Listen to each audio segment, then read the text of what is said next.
zdravil. Eden izmed tovrstnih ukrepov za zmanjševanje cen so tudi tako imenovane terapevtske skupine zdravil, kar je predmet današnje tiskovne konference.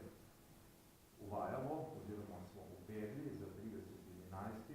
dve novi terapevtski skupini zdravil za področje astme, v katerih se obrne na letnem nivoju kar precejšen del denarja in poskušamo na nek način z uvajanjem terapevtskih skupin nekako prisiliti farmacijsko industrijo, dobavitelje zdravil k zmanjševanju, k na nek način konkurenci na področju teh dveh področji zdravil, tako da si obetamo tukaj prihranka približno 20% cene, ki se naj bi znižale. To pomeni na letnem nivoju približno 2,4 milijona evrov. Znesek je pomemben, ni zanemarljiv. Naj omenim, da smo v letu 2018 namenili za dodatna zdravila, torej več kot v letu 2017, približno 15 milijonov. To je 3% rast na področju zdravil. Torej, če primerjamo teh 2,4 milijona z 15, vidimo, da je samo za tih dve skupini zdravil precejšen prihranek, ki ga seveda bomo na nek način prekvalificirali oziroma uporabili za uvajanje novih zdravil. Toliko bomo. Hvala lepa. Hvala lepa. V nadaljevanju predajam besedo primarnemu magistru Dimitriju Firstu, da nam predstavi konkretne terapevtske skupini. Mikrofon. Prosim. Ja, pozdravljeni. Torej, kot je že generalni direktor povedal, gre za skupine na področju ključnih bolezni, konkretno bronhialne astme. Prva terapevtska skupina so inhalacijski glukokortikoidi. To so zdravila, ki imajo samo eno komponento, medtem ko je druga skupina kombinacija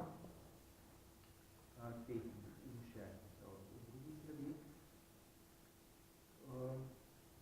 Vsebuje 8 zdravil, tam je kaže sodelavka ravno kako odkrije to v centralni bazi zdravil.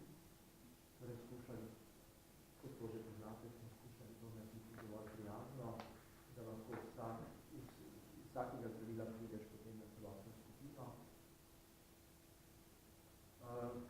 Farmacevtska industrija se je na to tvorbo terapevtskih skupin že odzvala in v tej skupini je že polovica zdravil prilagojena na najvišjo priznano vrednost.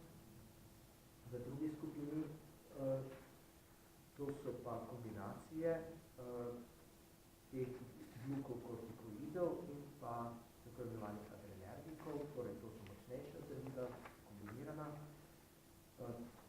Tudi tukaj se je farmacevtska industrija odzvala povsem enako, torej polovico zdravil je že prilagojenih.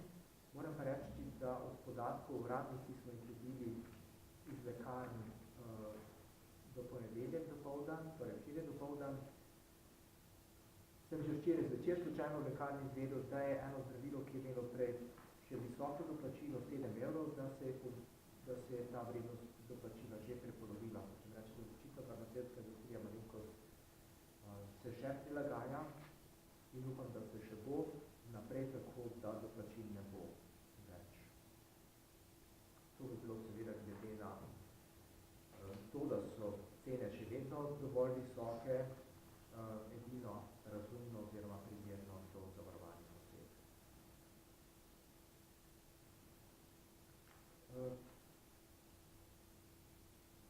Kot je že direktor povedal, ti prihranki so daleč manjši, kot so naše investicije v nova zdravila, kot reči, potrebe po novih zdravili so mnogo večje, kot ustvarjamo prihrankom s temi terapevtskimi skupinami zdravil. Tako da bi bilo res zelo primerno od farmacevtske industrije, ki obenem, ko ne znižuje dovolj cen teh pričakuje izjemno visoke cene za nova zdravila. Tako da upam, da bo ta proces res vse ustrezno nadaljeval. Mogoče to za začetek, ja. Hvala lepa. Morda še sam dodam nekaj informacij. Torej, tudi pri teh dveh novih terapevtskih skupinah je pomembno, da je v vsaki skupini najmanj eno zdravilo, ki je dostopno zavarovancem brez doplačila. Vidimo, da v teh dveh konkretnih skupinah imamo celo v prvi skupini 6 zdravil brez doplačila od skupno 16 in pa v drugi skupini 7 zdravil od skupno 18 zdravil v skupini.